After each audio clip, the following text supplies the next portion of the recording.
Nagtataka talaga ako kung paano tinalo si Lolo ng isang mangkukulam. Sa aking pagkakaalam, nabase na rin sa kwento ng Lolo Pedrito. Dito raw sa aming bayan, siya daw ang pinakamalakas na albularyo. Napatunayan ko naman yon, Commander, kasi minsan ko nang nasilayan kung paano pabagsakin ni Lolo Pedrito ang nakakatakot at malademonyong itsura ng aswang. Hindi yun basta aswang lang. Ito kasi yung klase ng aswang na nabibiyak ang buong katawan. Tapos kapag naputulan mo sa bahagi ng katawan, bigla na lang itong tutubo. Kaya't ganun na lang ang pagtataka ko, Commander, ng gabing makalaban ni Lolo Pedrito, ang isang mangkukulam. Natatawagin natin sa pangalan na Aling Valencia. Alas 8 ng gabi, araw ng Martes, taon ng 1981 nang maganap ito. 20 anyos na ako ng mga panahon na yon at ako'y lumaki sa pangangalaga ng Lolo Pedrito. Katunayan, unti-unti ko na ring inaaral ang lahat ng kaalaman ni Lolo ng mga panahon na yun. Sabi nga niya sa akin, walang ibang magmamana ng kanyang kakayanan kung hindi ako lang.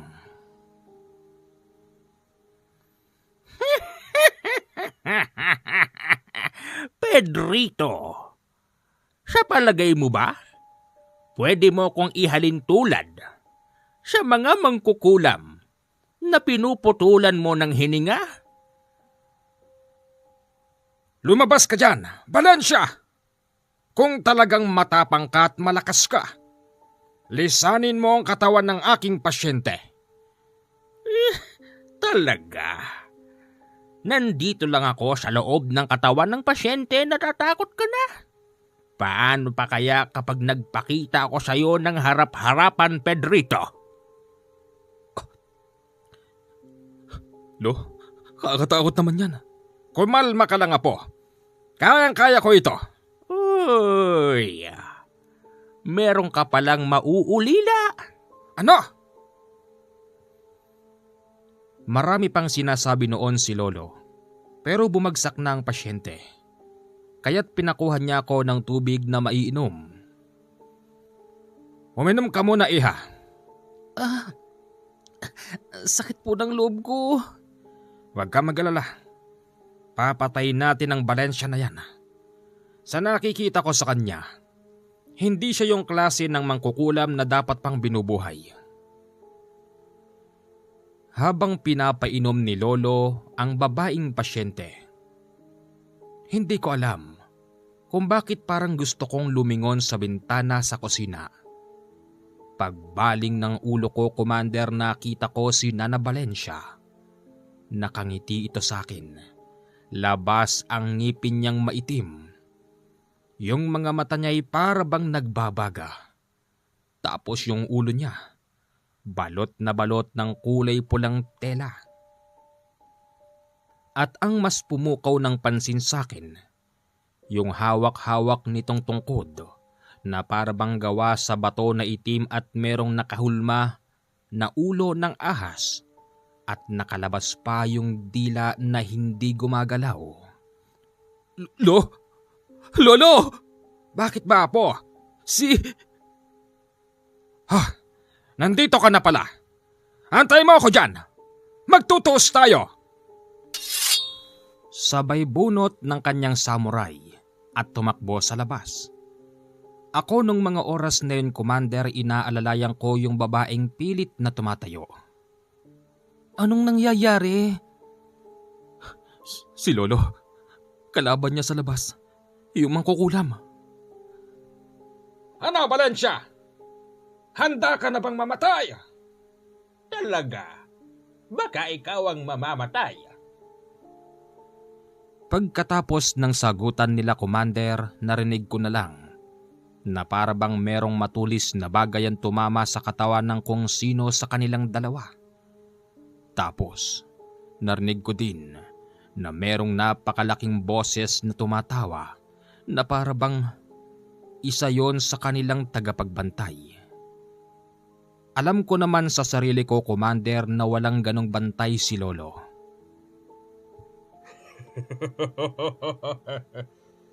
Tuluyan mo na siya.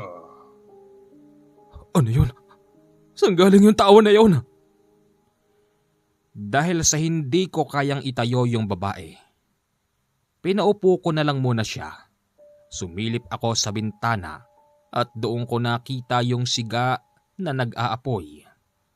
Sa pamamagitan ng liwanag ng siga, natatanglawan nito si Lolo na nakahandusay sa lupa habang hawak-hawak pa rin ang kanyang samurai.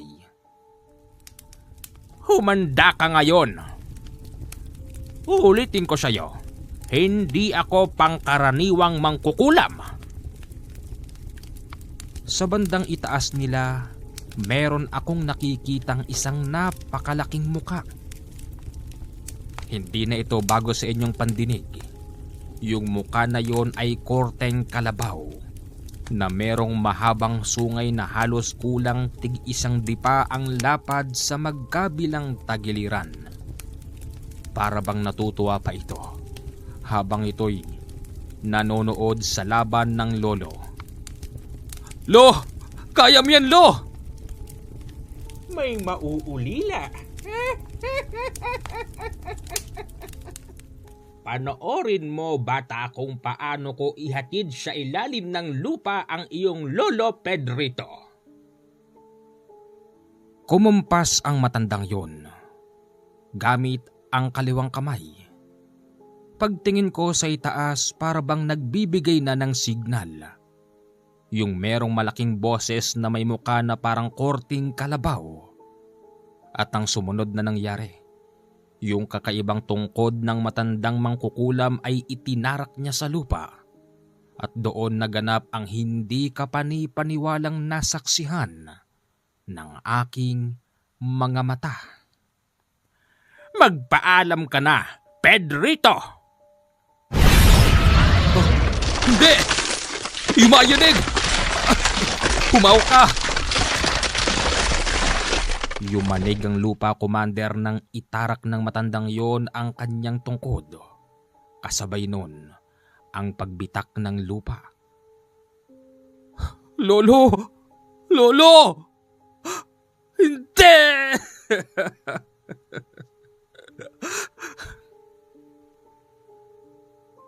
Tama po kayo nang nadinig. Nahulog si Lolo sa nabitak na lupa. Nang dahil doon, hindi na po namin na-recover ang katawan ng Lolo. Kasi yung lupang nabitak pagkatapos doon mahulog ng Lolo Pedrito, bigla rin yun nagsara. Kaya malaking palaisipan sa mga tao sa amin kung paanong nawala ang Lolo Pedrito. Maraming hindi naniniwala sa kwento ko, Commander. Marami ding nagsasabi na baka ang Lolo Pedrito ay nagpakalayo-layo na lang. Pero base sa aking mga nakita, iyon ang katotohanan. Nang mawala ang Lolo Pedrito, gusto kong magluksa. Gusto ko sana siyang bigyan ng maayos na burol. Pero wala akong magawa. Ganun pa man, dahil sa pagiging desperado ko, sinubukan kong hukayin kung saan nahulog ang Lolo. Nakapaghukay na kami noon ng pantay tao, pero walang maski anumang bakas ng pinagbitakan ng lupa ang hinulugan ng Lolo. Bandang huli, tinawag pa nila akong baliw. Ang tanging nakaintindi lang sa akin noon, ang kaibigan at kababata ko, natatawagin na lang natin sa pangalan na Bugi. Yun ang totoo, Bugi. Dennis, naniniwala naman ako sa iyo, pare. Hayaan mo na yung nagsasabing hindi totoo. Apo ka ng albularyo. Marami talagang hindi ka panipaniwala ang mangyayari sa inyo. Pero ako, Dennis, eto ko. Hindi kita sasabihan ng katulad ng sinasabi nila, pare. Ano nang plano mo niyan? Plano? Dito lang ako. Matanong ko lang sa'yo, Dennis. Yun bang sinasabi mong mangkukulam na nakalaban ng Lolo Pedrito mo? Kilala mo ba? Oo. Taga rito lang din siya sa bayan na to. Oh? Di ano pang inaantay natin? Resbakan natin, pare. Pare. Kung ang lolo walang nagawa. Tayo pa kaya? Pare, hindi naman porkit nakakatakot siya, dapat na rin tayong masindak. Natutulog din yun. O di gapangin natin pag natulog. Di ba? Kesa yung gantong namumuhay tayo sa takot. Di ba? May punto ka, pare. Pero sa palagay ko hindi natin basta magagawa yun. Bakit naman? Pare, merong gumagabay sa kanyang may mukha ng kalabaw. Nakakatakot. Oh? Oo, pare. Nakita ko yun At sa palagay ko, yun ang nagbigay ng kapangyarihan doon sa matandang mangkukulam para patayin ang Lolo Pedrito. Ganun ba? Pare, wala bang naiwan dyan ng lolo mo na magagamit mo? Katulad ng yung mga ginagamit niya pang gamot, yung mga langis, yung mga batong itim, puti, pula, tapos yung panglaban niya ng personal, yung samurai niya, pare. Sa palagay ko, pare, yung sinasabi mong mga bato, nandito nakatago. Pero yung samurai ng lolo, kasamang nahulog nung bumitak yung lupa. Ganun ba? Nako. Baka yung mga simpleng itak lang, pare, hindi ko manadon. Yun na nga mahihirapan talaga tayo. Pero pare, naniniwala ako. Tao pa rin yun. May kahinaan din yun. Pag alam mo yung bahay, sabihan mo lang ako, pare. Sasamahan kita. Kahit putulan ng ulo. Papatayin natin yung matandang mangkukulam na yan. Kung malakas siya pagdating sa usaping espiritual, pues, dadaanin natin siya sa lakas ng katawan. Salamat, pare. Pinalalakas mo talaga loob ko. Siyempre naman, magkaibigan yata tayo. Makalipas ang isang buwan, marami pa ring naghahanap kay Lolo. Katulad na lang ng naging pasyente niya, na babae na siyang naging dahilan kung bakit nawala ang Lolo Pedrito. Pabalik-balik pa rin ito sa bahay. Tao po. Nako, kayo ho pala. Si Lolo Pedrito? Hindi ka ba talaga naniniwala? Hindi. Baka kasi umalis lang siya. Wala kasi akong ganong malay nang mangyari yon. Ate, wala na po ang Lolo Pedrito. Ganun ba? Sige, magpapaalam na ako. Teka, ano ba kasing kailangan mo, ate? Hindi ka pa ba magaling? Magaling na ako.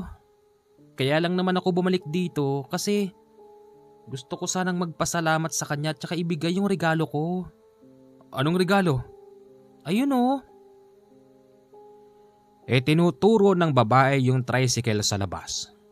Akala ko yung tricycle ang regalo. Pero hindi pala. Yung tricycle driver bumaba at binitbit yung isang sako ng bigas at binaba sa pintuan ng bahay. Para sa inyo sana yan. Paano yan? Wala na ang Lolo Pedrito. Di sa'yo na lang. Sige, salamat ah. Walang anuman. Hindi nagtagal, meron na namang dumating. At katulad ng paulit-ulit kong sinasabi, wala na ang Lolo Pedrito. Yung iba pa nga rito nagagalit pa sa akin, Commander, at sinasabing itinatago ko lang daw ang lolo. At sabi pa ng iba porket wala silang pambayad ayaw silang harapin. Wala nga po rito ang Lolo Pedrito. Wala na po siya. Pero basya siya taga-barangay ang sabi nila. Nagtatago lang daw si matandang Pedrito. Porki ba wala kaming pambayad, ayaw nyo kaming harapin? Manang, kahit po buhay ang lolo, hindi po siya nagpapabayad. Yun po ang totoo. Bakit ba ayaw niyong maniwala sa akin?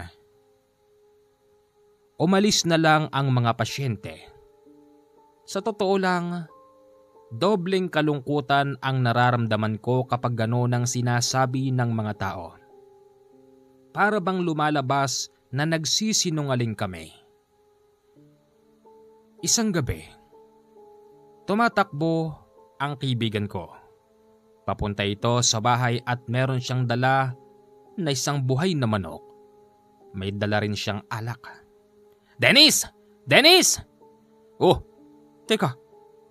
Ano yan? Saan mo nakuha yan?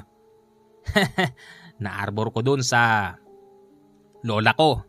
Sabi ko, pupunta ako doon sa apo ni Lolo Pedrito. Aayain sana kitang uminom. Sige. Tirahin mo na yan sa likod. O sige. Laking gulat ko, Commander, biglang sumigaw ang kaibigan ko sa labas. Sabi niya, nakita niya raw ang Lolo Pedrito. Nakatayo daw ito sa tabi ng puno habang hawak-hawak yung samurai. Duguan ng buong katawan. Pero napansin din ng kaibigan ko na medyo maliwanag ang katawan ng lolo. Dennis! Dennis! Ano yun? Yung lolo mo! Ha? Napatakbo ako sa likod kung nasaan ang kaibigan ko. Itinuturo niya ang Lolo Pedrito. Doon daw ito nakatayo kanina pero hindi ko naman nakita. Pare, wala naman eh. Hindi! Nakita ko talaga! Di biruin ba kita ng ganito? Nakatayo nga siya dyan eh. Nakatingin sa akin. Hawak yung samurai niya, pare. Sigurado ka dyan? Oo!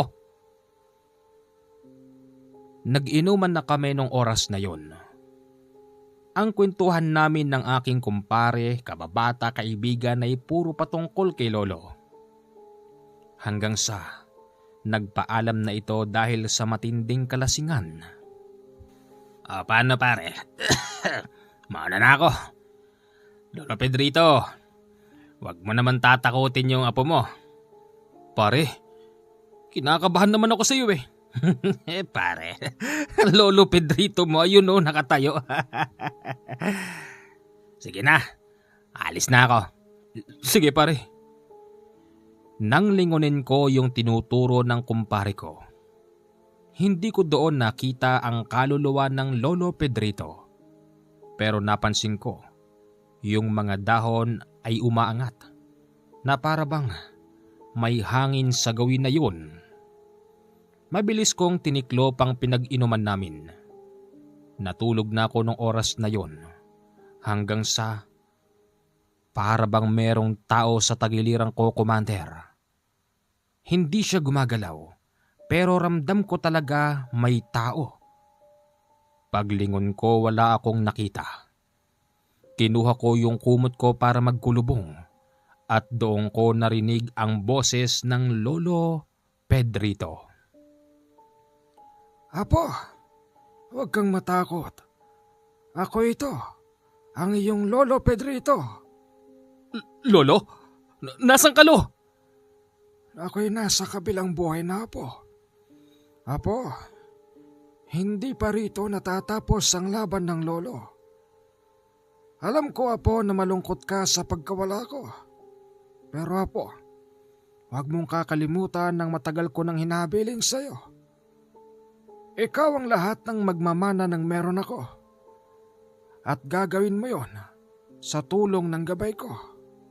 Ako ang gagabay sa iyo, Apo. Lo? Lo? Nasaan kayo? Hindi ko na narinig pang muli ang boses ng lolo. At ewan ko ba kung bakit mabilis ako nakatulog pagkatapos nun. Napanaginipan ko rin ng Lolo Pedrito ng gabing yun. Ayon sa aking panaginip, buhay na buhay ang lolo.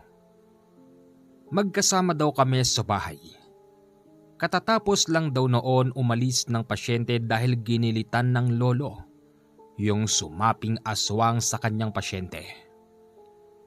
Niyaya niya akong pumasok sa sarili niyang kwarto na nung mga panahon na yon, ito pa lang ang unang beses na makapasok ako doon. Meron siyang kinukuha sa ilalim ng kanyang kama. Para sa iyo ito, Apo. Ang libretong ito, naririto ang lahat ng mga sikretong usal ng aking mga tangan. Kabisaduhin mo yan. Kailangan isaulo mo. Kada page na madadatnan mo at mababasa mo, nariyan ang mga tamang dasal sa aking mga gamit. Ikaw ang dapat magmana nito. At bukod pa riyan, ipapakilala ko sa iyo ang nag-iisa kong gabay. Base sa aking panaginip, itinuturo ng lolo ang bukas na bintana. Meron akong nakita ron.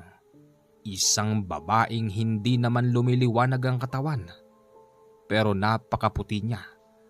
Kaya kahit madilim nung oras na yon, nakita ko yung itsura ng babae. Siya ang aking gabay, Apo. Lo? Di ba? Patay ka na, Lo? Paano nga? Doon ako biglang nagising, Commander. Umaga na pala nung oras na yon.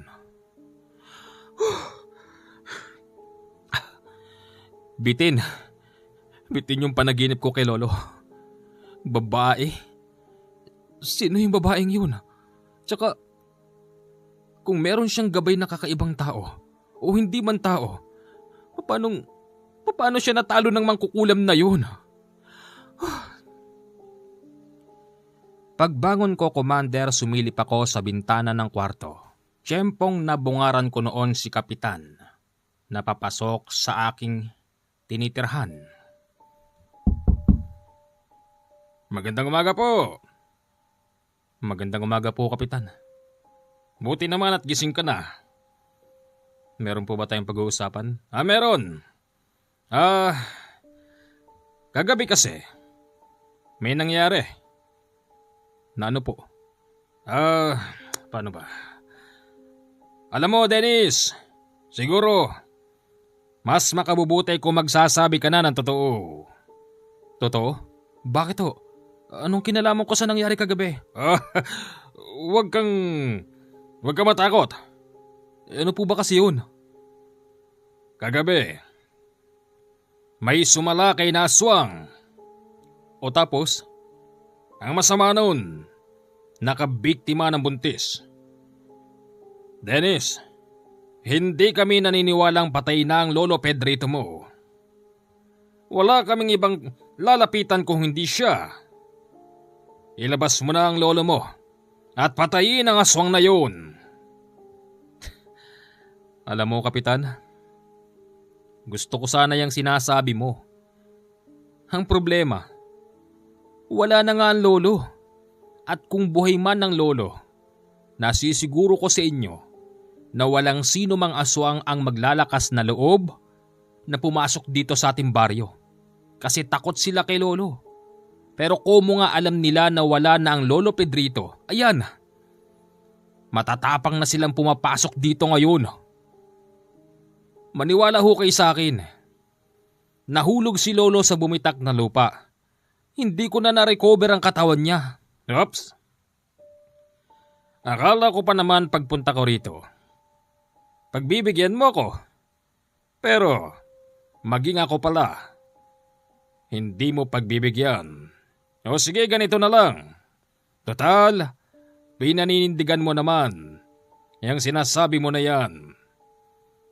Gagawin ko ang trabaho ko bilang isang kapitan. Ganun na nga lang ho. Pasensya na po kayo. Inuulit ko po, kung buhay ang lolo, hindi sila papasok dito. Pero dahil wala na ang lolo, malalakas na ang loob nila manggulo rito. Sige. Hindi ako makapaniwala, Commander. Maging ang aming kapitan ay hindi pala naniniwala.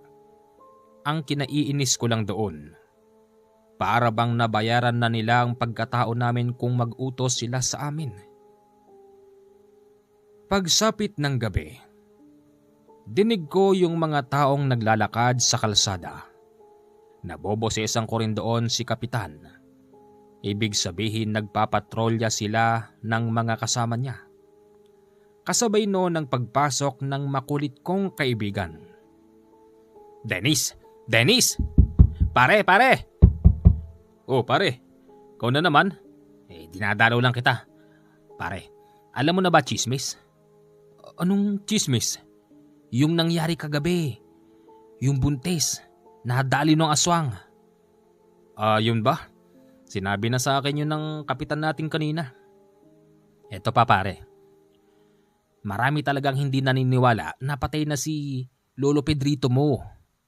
Mahirap naman talagang paniwalaan pare. Tapos, para bang sinisisi pa ng mga tao dito yung Lolo Pedrito mo kung bakit may nakakapasok daw na aswang. Kanina muntik na nga ako mapaaway dun dahil kasi siyempre kaibigan kita. Kababata kita. Dinedepensa kita pare. Pero marami sila kaya umatras na lang ako. Ganon? Oo pare. Naiinis ako para bang sinisisi nila kayo at para bang meron silang obligasyon meron kayong obligasyon sa kanila na tulungan sa problemang ganito. Di ba? Para bang nabili nila pagkatao namin pare.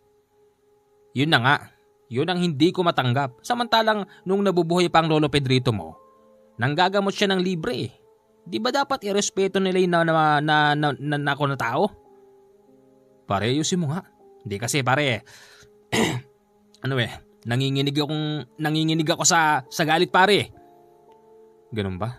Ramdam kita pare. Salamat ha. Ako lang ang kakampi mo rito pare.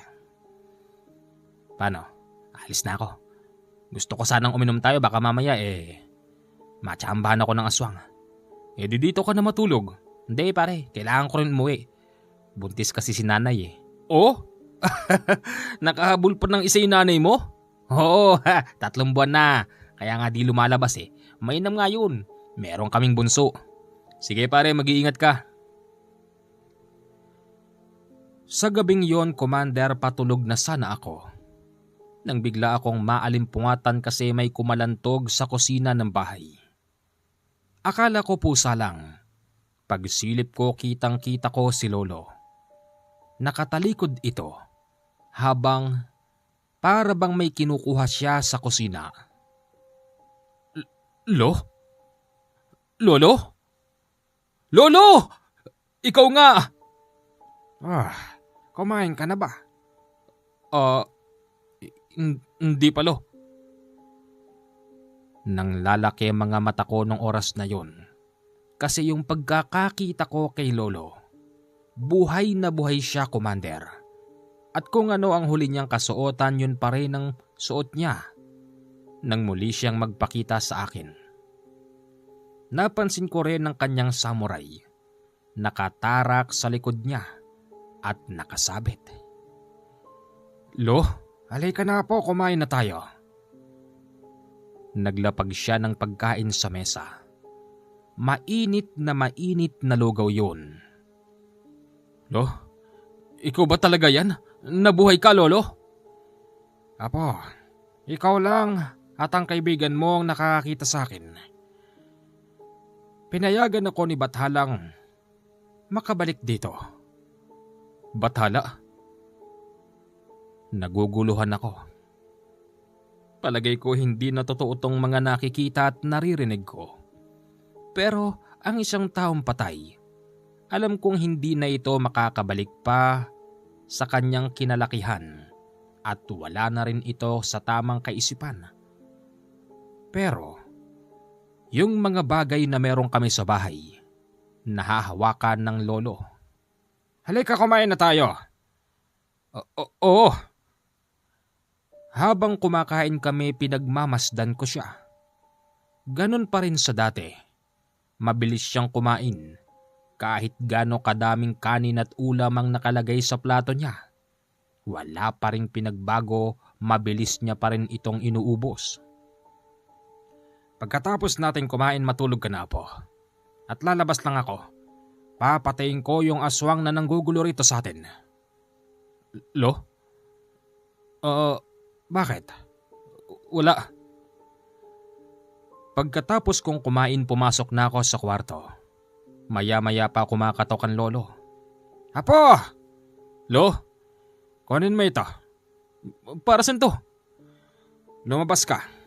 Gagabayan kita. Nararamdaman ko, paparating na ang aswang. Patayin mo siya, Apo.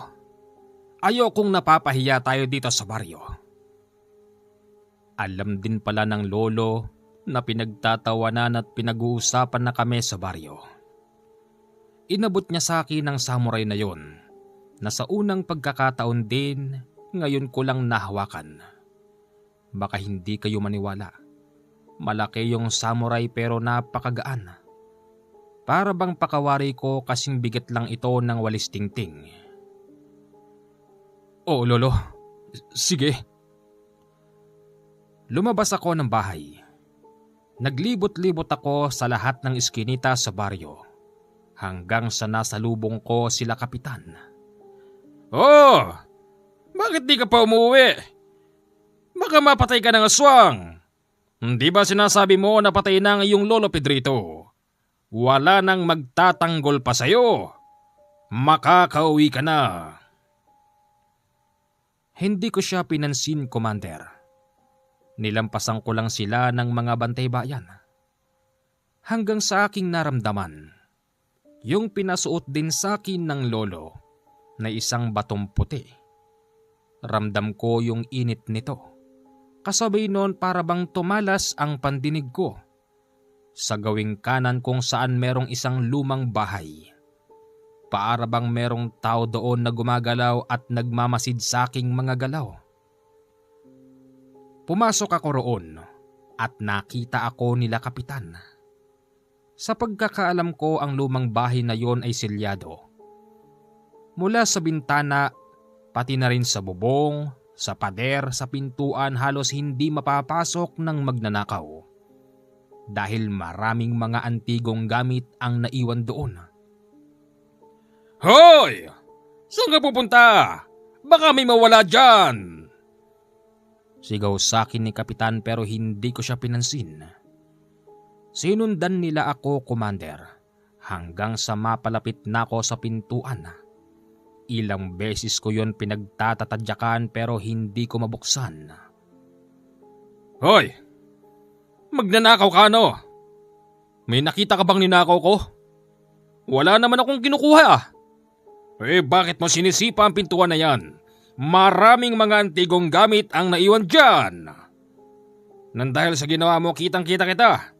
May karapatan akong arestuhin ka. Arestuhin? Sigurado ka dyan? Alam mo ba kung bakit ko sinisira tong pinto? Dahil nasa loob niyan yung aswang. Aswang? Paano naman siya makakapasok dyan? Ang mga aswang ay kayang mag-anyong ibon. Kaya nilang maging isang maliit na hayop para lang mapasok ang isang bahay. Hindi siguro ganoon. Umalis ka na bago pa kita arestuhin. Umalis muna ako, Commander, at inaantay ko rin silang umalis. Buo ang isip ko at plano. Napapasukin ko ang bahay na yon. Meron kasi akong pagdududa na naroroon ang kanina pa nagmamasid sa akin. Sa kasamaang palad, buong magdamag pinabantayan ni Kapitan sa kanyang bantay bayan, yung bahay na yon. Umuwi na lang ako sa amin bandang 3:00 na ng madaling araw. Pagbaba ko ng samurai, nakita ko na naman ng Lolo Pedrito. Hindi mo siya napatay? Hindi, Lolo. Tama ang ginawa mo. Doon nakatira ang aswang na pumapatay ng buntes. Lo? Anong klaseng aswang yun? Tik-tik. Pinamamahayan ng tik-tik ang lumang bahay na yon dahil alam niyang walang tao. Lo, saan siya dumaan? Sa bubong. Sa bubong siya dumaan. Apo, Kahit ako'y wala na kailangan mong patayin ang aswang na yon. Ayoko napapahiya. Hindi ko gusto mga naririnig ko sa mga kababaryo natin. Oo, lolo. Sige na, matulog ka muna. Pagkagising ko bandang 10:00 ng umaga, naaamoy ko yung napakabangong ulam. Hinding-hindi ako maaring magkamali. Amoy dinuguan. May asim yun. Bigla ako napabangon. Pagkakita ko kay lolo, nagluluto nga siya ng dinuguan. Lo, saan galing yung karne? Binili ko. Binili mo? Kaya lang. Hindi ako nakita ng tindera. O di kinuha ko na lang. Iniwan ko na lang yung bayad. Ganon? Lo, naguguluhan pa rin ako. Di ba patay ka na? Pero muli akong naririto para sa'yo. Gagabayan kita, Apo, hanggat hindi natatapos ang problema. Siya nga pala. Narinig kong pinag-uusapan nyo ng kababata mo. Alam mo kung saan nakatira ang matandang Valencia na yon. At ang sabi sa'yo ni Bogie, resbakan nyo. Maganda ang sinasabi niya. Kasi tao lang din yon. Nagkataon lang na matibay ang tinutungtungan ng mangkukulam na yon. Kaya hindi ko siya kinaya. Lo, anong gagawin namin ni Bogie? Ganito. Tama yung sinabi niyang gapangin ng taong yon kapag natutulog. Pero hindi sa lahat ng pagkakataon ay pwede niyong gawin yon. May mga oras na hindi natutulog ang nagbabantay sa kanya. Lo, yun bang may malaking boses ng gabing maglabang kayo? Ano ba yun? Isang masamang engkanto. Engkanto? Di ba may engkanto rin kayong gabay? Pero nang oras na kailanganin ko siya, hindi ko na siya makita. Magpahanggang sa ngayon. Ganun ba? Apo, ikaw ang papalit sa akin. Lahat ng kasamaang nangyayari dito sa baryo, kailangan mong kalusin. Kung kinakailangan pumatay ka, gawin mo. Pero sa pamamaraan ng espiritual at hindi sa garapalan. Pwede ka makulong kapag ganon. At siya nga pala, ihahabiling ko rin sa'yo. Yung babaeng huli kong ginamot, yung nagdala rito ng bigas. Gusto ko mangyari, dadalawin mo siya ng palihim. Bakit, Lo? Kasi nararamdaman kong babalikan pa rin siya ng mangkukulam. Ikaw nang bahala, Apo. Pare? O Bogie? Lolo Pedrito? Bubuhay ka? Sa lakas ng sigaw ni Bogie, alam kong nadinig yun ng kapitbahay. Hindi kasi kalayuan ng kapitbahay namin. Maya-maya pa isa sa mga ito ang pumunta sa bahay at biglang sumilip sa bintana. Bakit ang lakas ng boses mo? Si Lolo Pedrito eh. Sabi ko na nga tinatago mo si Lolo Pedrito. Hindi niya ako nakikita, Apo. Nagkukunwari lang ang baklang yan. Ano bang sinasabi mo, ha? Narinig ko, tinatawag mo si Lolo Pedrito. Nasaan? Nakikita mo ba? Hindi, pero alam ko tinatago mo lang dyan. Di ba? Pumasok ka kaya sa loob. Hanapin mo ang lolo.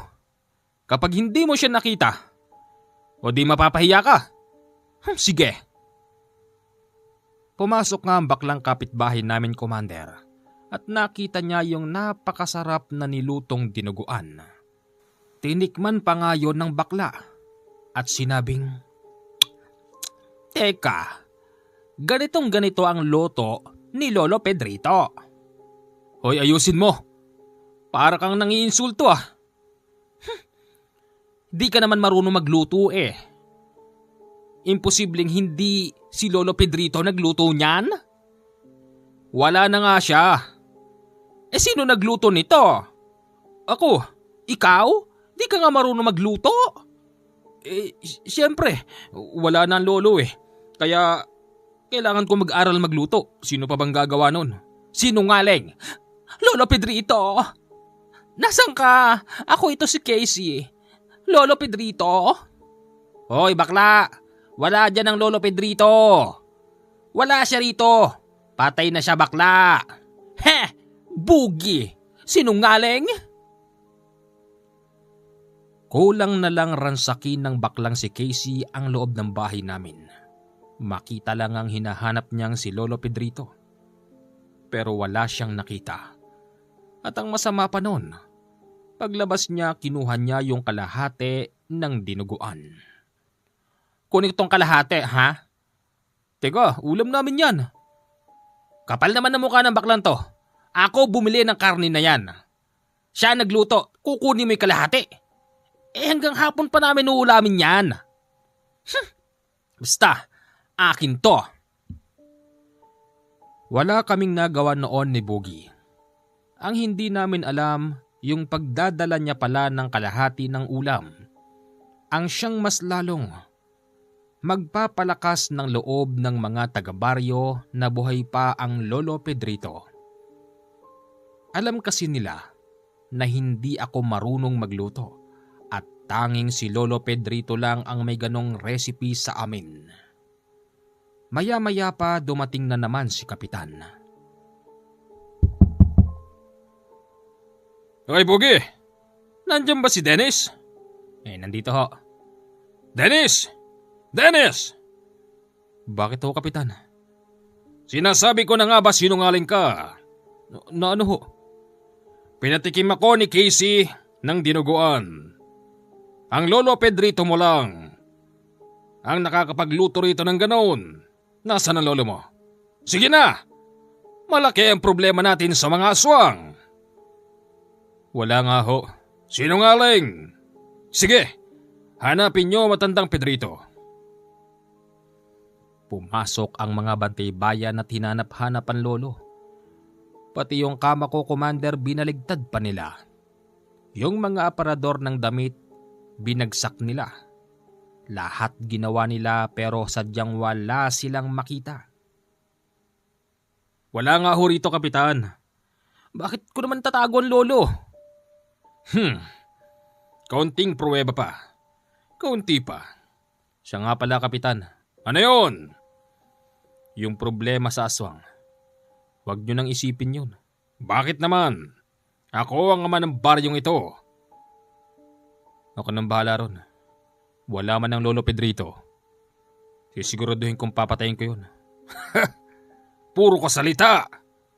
Kagabi kung hindi nyo ako pinigilan, nahuli ko na sana aswang dun sa lumang bahay eh. Pagkatapos nun, Commander, umalis sila ng patawa-tawa. Sinabi ko din sa kaibigan kong si Boogie na tunay nga na nagpapakita ang Lolo Pedrito. Oo nga. Ako nga unang nakakita ron. Pare, buhay ang Lolo Pedrito mo. Oo. Pare, patay na siya. Hindi buhay. Patay na siya, pare. Gabay na lang niya yun. Pare, hindi rin ako makapaniwala. Sinasabi ng mga taga-simbahan, lalo na yung pare, na kapag ang tao namatay, hindi na nito alam ang kanyang pinagmulan. Hindi niya kilala kung sino yung mahal niya sa buhay na naiwan. Pero sa pagkakataon na to, pare, kilalang kilala ako ng lolo at alam niya ang nangyayari. Di sa madaling sabi nun, paring Dennis, buhay pa nga ang lolo mo. Marahil hindi lang siya nakikita ng mga taon dumarating. Katulad ngayon, nakikita natin siya Pero yung mga dumarating na naghahanap sa kanya, hindi siya nakikita dahil siguro yon sa tinatawag na sa bulag ng Lolo Pedrito mo. Tama ho ba yun, Lolo Pedrito? Kinalulungkot kong sabihin sa iyo, Boogie, pero... Pero ano po? Hindi na ako buhay. Ha? Naku naman. Bakit? Taliwas yata yung sinasabi ng mga pari sa simbahan na kapag tao ang namatay. Tama naman sila. Pero hindi lahat ng taong namayapa ganon. Kaming mga isinilang na merong kaalaman, Alam namin ang nangyayari kahit kami pumanaw na. Kaya nga ako naririto ngayon. Ganun pala. Kala ko ano talaga eh. Pagkatapos noon na pagkasunduan naming dalawa ni Boogie, na kami lang ang nakakaalam ng sikreto na yon. Sa mga nagdaang araw at gabi, mas lalong natatakot ang mga tao dahil sa pananalasa ng aswang. Hindi lang kasi buntis ang sinasalakay nito, pati na rin ang mga lasing na pasuray-suray sa daan. Lahat sila iisa ang sinasabi. Napagdesisyonan ko, Commander at ni Boogie. Nagagalaw na talaga kami. May basbas din naman yon ng lolo. Si Boogie pinagsuot niya noon ng isa sa makapangyarihang bato ng lolo na ayon kay lolo hindi siya tatablan ng matutulis na kuko at ngipin ng mga aswang. Handa ka na, Boogie? Handang-handa na ako, pare. Puntahan na natin yung bahay na yun. Muli naming binalikan yung pinaghihinalaan ko kung saan nagtatago ang tiktik na aswang. Sa kasamaang palad, bantay sarado pa rin pala ito ng mga bantay bayan ni Kapitan. Nalintikan na. Ba't di umalis doon yung mga tao na yun? Hindi ko nga alam eh. Nang dahil doon, nag-ikot-ikot kami ni Boogie. Naramdaman kong umiinit ang suot ko at ganun din kay Boogie. Palagay ko, hindi nalalayo rito aswang na yun. Teka, si Aling Mildred. Buntis nga pala si Aling Mildred. Baka yun ang puntiryahin. Tara! Mabilis kaming nagtatakbo ni Boogie papunta sa bahay ni Aling Mildred. Hindi nga siya nagkamali ng akala. Kasi naabutan naming nakaukyabit sa mataas na puno ang tiktik na nung mga oras na yon para bang nagmamasid tapos napakahina ng tunog. Yun daw ang senyales na malapit na yon sa kanyang biktima. Aling Mildred! Aling Mildred! Narinig naming may tao sa loob pero hindi nagbubukas ng pintuan. Siguro dahil na rin hindi sila nagtitiwala. Nagpakilala pa kaming dalawa noon ni Boogie pero hindi pa rin sila nagbubukas. May tao sa loob. Sakit ang tiyan ko. Siguro itaboy natin yung tiktik. Sige. Tinaboy naming dalawa ni Boogie yung tiktik. Nang maitaboy namin doon palang kumalma si Aling Mildred at binuksan ng anak niyang bunso ang pintuan. Nay, si Kuya Boogie tsaka yung apo ng albularyo nandirito. Magandang gabi ho. Kayo pala. Pasensya na ho, ngayon lang ho kami dumating. Bakit ho ba? Narinig ho namin sumisigaw kayo sa loob eh. Paano sumasakit yung tiyan ng nanay? Gabi-gabi. Tapos sabi niya meron daw siyang nararamdaman na paikot-ikot dito sa bahay. Nasaan ba kasi tate mo? Nasa Maynila po nagtatrabaho. Anong trabaho ng tatay mo ron?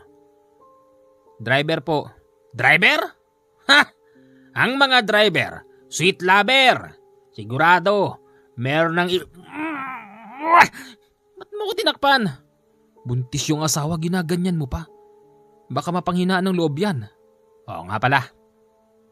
Aling Mildred, may nakita ho kaming nakaukyabit na tiktik doon sa puno na yon. Nako, mag-iingat ho kayo. Yan nga yung hinala ng inay. Mukhang kami na ang pinupuntirya ng tiktik na aswang. Kuya Boogie, Kuya Dennis, natatakot po kami. Siguro mas makakabuti kung sa barangay na lang muna kayo tumira. Pero ayaw ng inay. Wala raw kaming makakain doon. Papakiusapan ko lang si Kapitan. Papayag naman siguro yun. Mabait naman yung tao eh. Sa gabing yon pinakiusap ko kay Kapitan na kung maaari, doon muna tumira sila Aling Mildred dahil nga ito'y buntis. Pumayag naman si Kapitan. At napansin niya na parabang merong kakaiba sa aming dalawa ni Boogie. Teka, sandali lang. Bakit, Kapitan? Ba't ganyan ang mga suot nyo? Huwag sabihin. Nang tutugis kami ng aswang. Totoo nga! Yung alin ho? Yung sinabi mo. Tototohanin ko ho talaga. Kahit wala na, Lolo. Gagampanin ko pa rin yung tungkulin niya. Tsaka isa pa, para bang sinasabi ng mga tao rito na meron kaming malaking obligasyon na para bang nabili nila pagkatao namin. Kami pa sinisisi nila sa pananalasa rito ng tiktik. Alam ko, nasabi ko rin sa iyon pero patawarin mo ko. Ginagawa rin naman namin ang lahat para sa ikatatahimik ng baryo. Sige ho, Kapitan. Roronda pa kami. Sa sumunod na pagronda naming dalawa ni Bogie, napadpad kami sa bahay nila dahil doon kami dinala ng mga kasuotan naming nagiinit. Teka, ang nanay! Oo, ang nanay! Nagtatakbo kaming dalawa papasok sa kanila. Nakita naming, Commander, yung nanay niya'y namimilipit sa sakit tapos ang mga kapatid niya'y natutulog.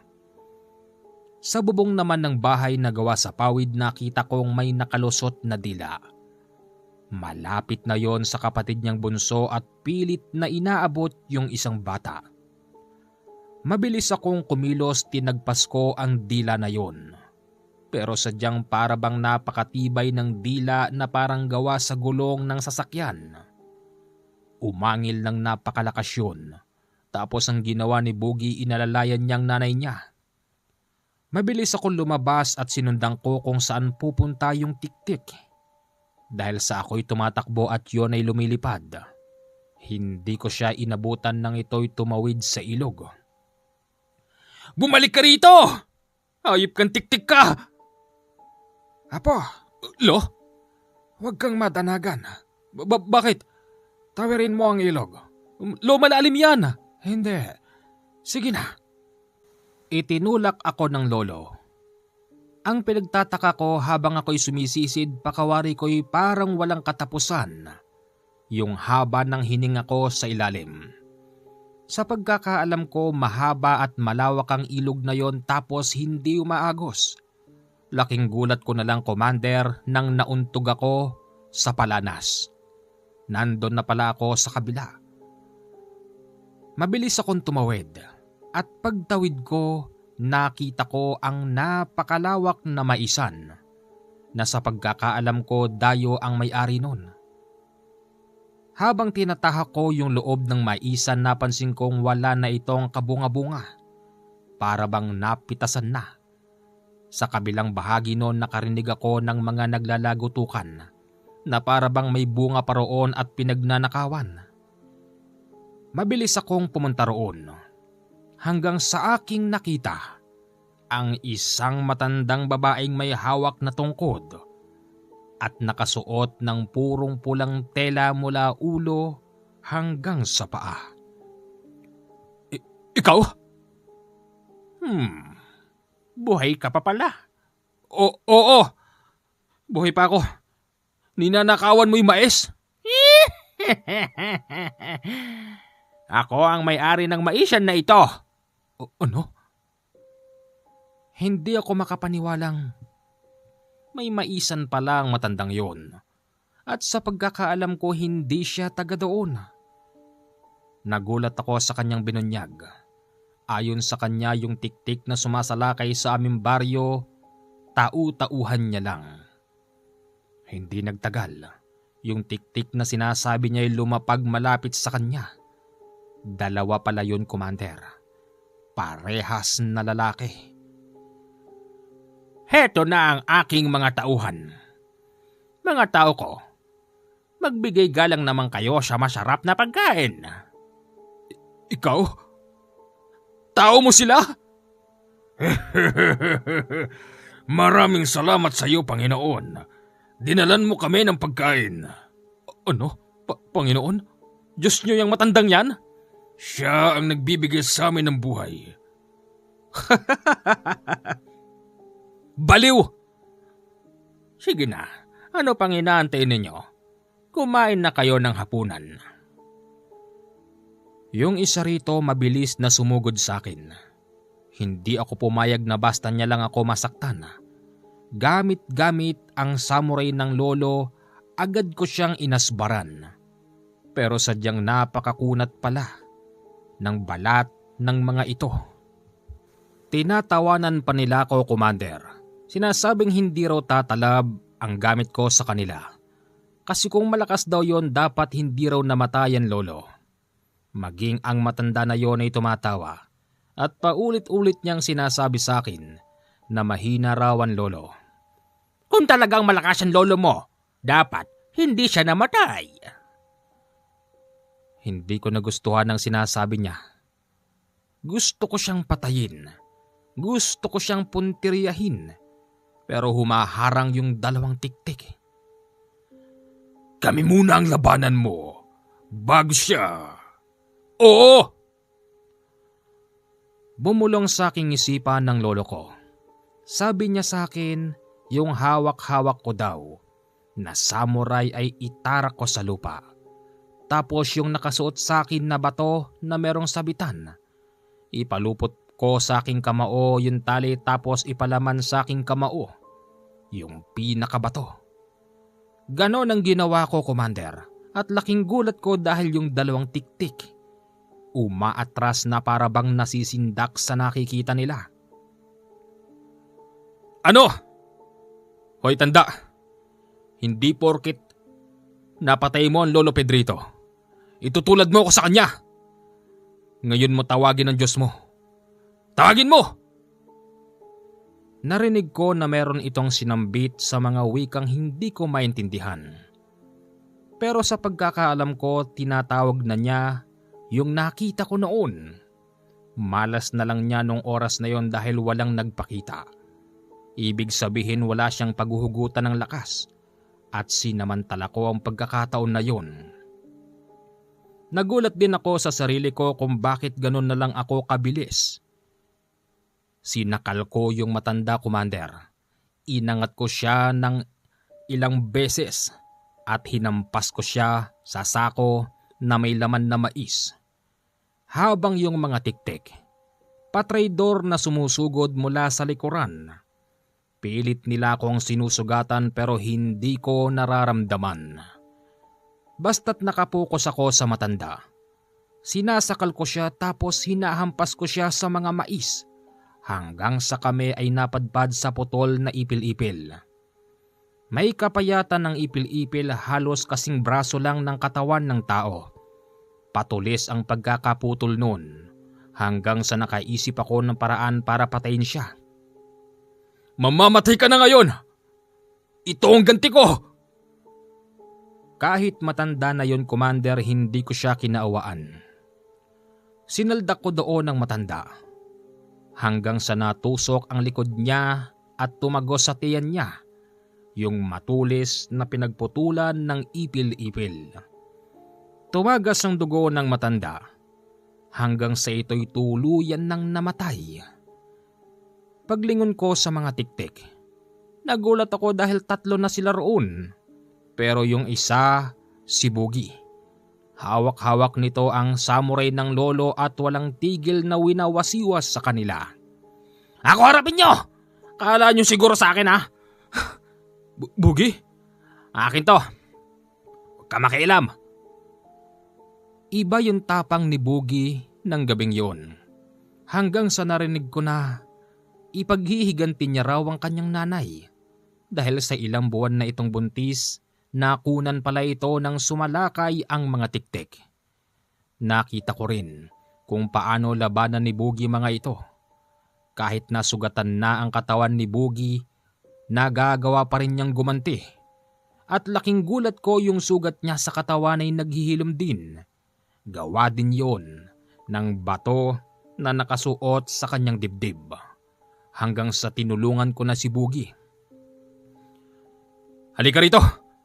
Tayong dalawa! Hoy, huwag kang mayabang. Tao ka lang. Aswang ka lang. Tik-tik ka lang. May kamatayan din kayo. Sa pagsugod sa akin ng tiktik, sinalubong ko ito ng suntok sa panga. Kitang-kita ko nang umikot ang ulo nito ng ilang beses. Nabalian pala siya ng ulo, pero buhay pa rin. Ginamit ko yun na pagkakataon upang patayin siya. Sa pamamagitan ng paghahagis sa akin ni Boogie ng samurai ni Lolo, tinagpas ko yung ulo ng aswang at sinunod kong itarak sa dibdib niya ang samurai. Doon ko unti-unting nakita na naging abo ang aswang na yun. Yung isa naman, akmang tatakbo pa nang madampot ni Boogie ang kanyang paa. Malakas si Boogie ng gabing yon. Nagawa niyang ihampas ng ilang ulit sa lupa yung tiktik. Nagawa niya rin itong buhatin at ipatong kung saan nakatusok ang katawan ng matandang mangkukulam. Nakita ko na tumagos din sa katawan noon ang matulis na ipil-ipil. Ayos! Ayos! Pera ko niyan. Anong gagawin mo? Di puputulan ko ng ulo. Di na dapat mang binubuhay ang mga alagad ng dilim na yan. Huh? Kaya mong gawin yun? Kung ikaw nga nagawa mo edi ako din. Buo ang loob ni Boogie nang sabay niyang putulan ng ulo ang mga ito. Pagkatapos nun, mabilis naging abo ang katawan ng tiktik at ng matandang mangkukulam. Nagbunyi kaming dalawa noon ni paring Boogie. Akala namin tapos na ang problema pero nagsisimula pa lang pala. Kasi pagkatapos naming patayin ng tiktik at ang mangkukulam, doon nagpakita sa amin yung sinasabing engkantong masama. Katulad ng una kong nakita, ganon na ganon pa rin ang itsura nito. Biglang nagliyab ang maisan. At sa taas nun, naroroon siya, halos ulo at kalahating katawan lang ang nakikita namin. Ano yan? Ano yan? Halika na, Boogie. Umalis na tayo. Mabilis kaming tumakas ni Boogie sa nasusunog na maisan. Pag-uwi namin sa bahay, akala namin ligtas na kami pero hindi pa pala.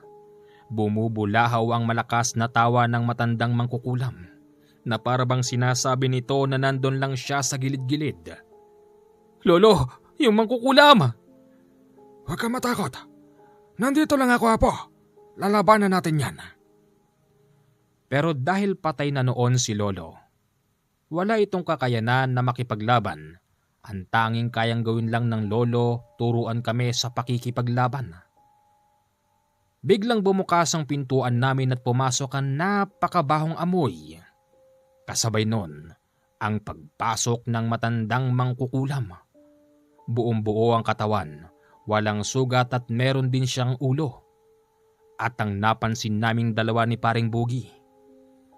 Kapag humahakbang ang mangkukulam papalapit sa amin, sumasaba yung animoy aninong usok. Hindi! Patay ka na, di ba? Hindi na ikaw yan! Ako pa rin ito. Ito ang ikalawa kong buhay. Ay, akalain mo nga naman nagbabalik ka papalapit rito. Tumigil ka na! Balansya! Hindi. Hanggat hindi namamatay ang apo mo. Lo, anong gagawin namin? Puro salita lang noon ng Lolo. Sinabi niyang kunin ko daw ang libreto at usalin para itabo yung demonyong yun. Ganun nga ang ginawa ko pero tinawanan lang niya kami, Commander. At ang mas nakapagtataka pa rito, para bang alam niya ang usal doon. Kasi sinasabayan niya yung pagsasalita ko. Ang hinding-hindi ko pa makakalimutan. Nakita kong may gumagapang na apoy. Papasok sa bahay namin. Tapos sa itaas ng apoy naroroon yung nakakatakot na may malaking boses. Ayan na siya, Apo. Tumakas na kayo! Tumakas na tayo. Masusunog tong bahay.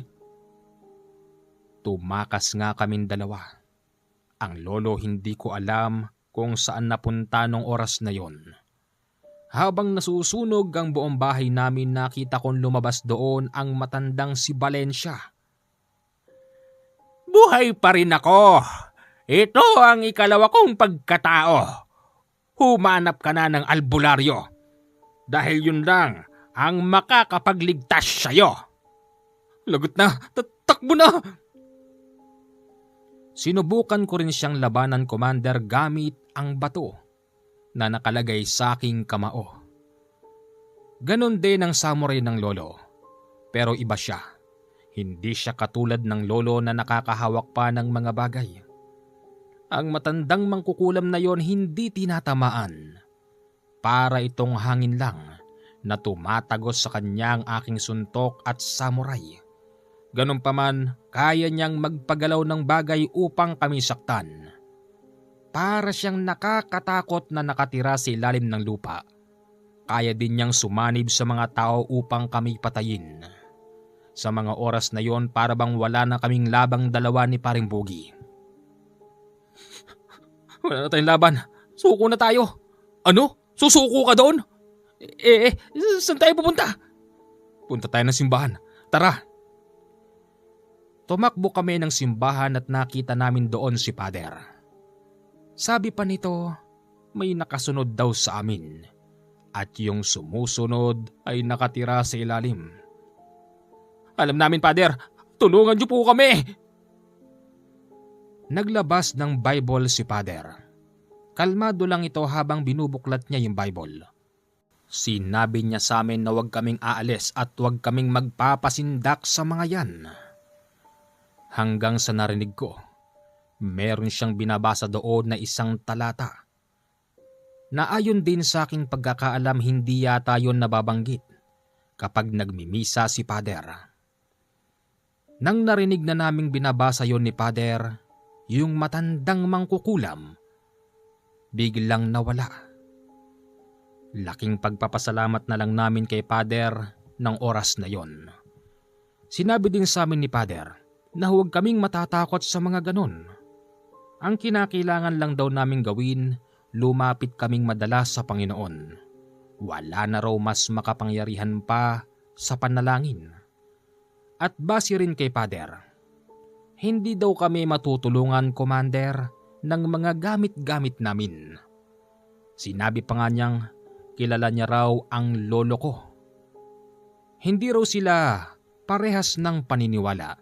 Ganun pa man, nire-respeto raw ni Pader ang aking lolo. Sinabi ko naman sa kanya na nire-respeto rin siya ni lolo kahit na magkaiba sila ng paniniwala. Ayaw naming umalis ng simbahan ng oras na yon. Para bang gusto naming doon na lang kami tumira.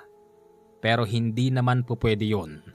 Basta't pinayuhan kami ni Pader na yung mga gamit namin isantabi na muna namin at wala kaming ibang gagawin kung hindi manalangin dahil yun ang mas mabisang paraan at mas malakas na pananggalang. Ganon nga ang ginawa namin ni Bogie. Iniwan namin ang mga gamit namin sa simbahan dahil na rin sa utos ni Pader.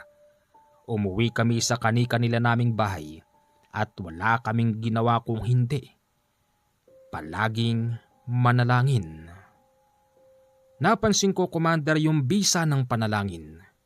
Sa loob ng ilang araw, hindi na yon nagparamdam pa sa amin. At lumipas ang ilang mga linggo at buwan, tsaka pa lang kami nagkita ni Bogie. Nagkamustahan kaming dalawa. Sabi niya napakabisa nga ng panalangin. Dahil magmula raw nang manggaling kami sa simbahan, hindi na nagparamdam sa amin ang matandang mangkukulam. Nang dahil doon, isinantabi ko na ang mga gamit ng lolo. Yun din namang mga panahon na yon, hindi na rin nagpakita sa akin ang multo ni lolo na para bang tinanggap nito na mas tama ang sinasabi ni Pader. Sa ngayon, kami ni Bogie, nandito pa rin po kami sa aming baryo at naglilingkod sa simbahan. Matanda na po kami pero hindi po kami lumiliban. Lagi po kaming present sa simbahan. Maraming pari na ang nadistino sa amin At lahat ng mga yon, iisa ang sinasabi. Commander, tatanungin po kita. Hindi ba't marami kang albularyo rito? Tama ba ang ginawa ko? Nakalimutan ang aking nakasanayan at sundin ang mga payo ni Pader. Maraming salamat po, sana'y merong response. Okay, sasagutin po natin to. Di ba po kayo ay laki sa lolo mo na merong paniniwala na katulad ng sa ibang albularyo din? Katulad din po ng sinasabi sa kwento, respetuhin po natin yan. At kung saan po kayo mas komportable at saan po kayo mas maliligtas at maniniwala, doon po tayo. Okay?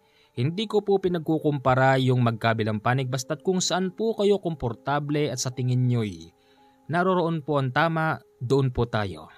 Okay? Hanggang dito na lang po ang ating kwento. So mga gustong makipag-ugnayan, Viber and WhatsApp lang po ako meron. 094852308887. Viber and WhatsApp po yan. Maraming salamat po. Good night. Enjoy listening.